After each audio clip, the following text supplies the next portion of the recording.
원주의 한 아파트 건설 현장 주변 주택들이 발파와 진동 등으로 피해를 봤다고 주장해 시공사와 갈등을 빚고 있습니다. 피해 주택 중 한 곳은 무리한 공사로 집과 집터가 갈라져 무너질 지경이라며 재건축에 준하는 보상을 요구했는데요. 시공사는 소송으로 따져보자며 맞서 평행선을 달리고 있습니다. 이다혜 기자입니다. 원주시 반곡동의 한 주택입니다. 주택 지붕 위로 적재함을 단 타워 크레인이 아슬아슬하게 회전합니다.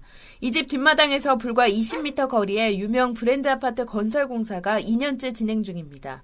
내년 말 준공 예정으로 공사는 속도가 붙고 있는데 인근 주민들과의 갈등이 여전히 해결되지 않고 있습니다. 갈등이 시작된 건 기초공사가 한창이던 지난해 말부터입니다. 공사장과 가까운 원주민 대여섯 가구가 건설사의 무리한 발파와 터파기 공사로 진동, 균열 등 피해를 봤다며 건설사와 원주시에 대책을 요구한 겁니다. 이 중 한 주택은 건물 내외 벽이 갈라지고 집안이 뒤틀리는 등 심각한 피해를 봤다며 재건축에 준하는 보상을 요구하고 있습니다. 발파할 때는 집에 있을 수가 없어요. 저희 한겨울에 한 1월 달쯤 했을 때는 저는 그냥 나왔어요. 그리고 좀 매일 지진이 났다 생각하시면 돼요. 매일 지진이 났다.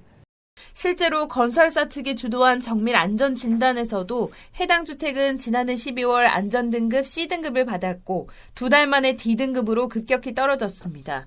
그러나 건설사 측은 보상협의 대신 채무 부존재 확인 소송을 제기하겠다고 밝혔습니다. 채무 부존재 확인 소송은 상대방에게 채무, 즉 보상을 할 의무가 없다는 사실을 확인하는 소송입니다.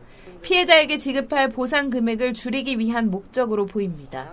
일부 법률가들도 피해 보상 범위를 분명히 하기 위해 소송은 불가피한 절차라고 설명합니다. 누가 먼저 제기를 하든 결론은 감정 신청을 하게 될 거예요. 그 감정의 결과에 따라서 상당 인과관계가 있냐 없냐, 그 공사로 인해서 옆 건물에 건물 진단을 D등급 나왔냐 안 나왔냐 그 감정을 하게 되고. 문제는 아파트 건설 이전부터 살던 원주민이 직접 피해 사실을 입증해야 한다는 겁니다. 원주시도 특정 장비 등에 대한 소음, 진동 등 위법 행위에 대해 행정 제재를 내릴 수는 있지만 피해 보상에 관여할 법적 근거가 없다는 입장입니다. 원주시는 환경부 산하 중앙환경분쟁조정위원회나 국토부 건축분쟁전문위원회 같은 피해구제 제도를 이용하는 방법을 안내하고 있다고 덧붙였습니다. 일부에선 이 같은 조정도 권고 수준인데다 명확한 기준이 없어 건축 피해와 보상을 구체화하는 등 관련법을 손봐야 한다는 지적이 나옵니다.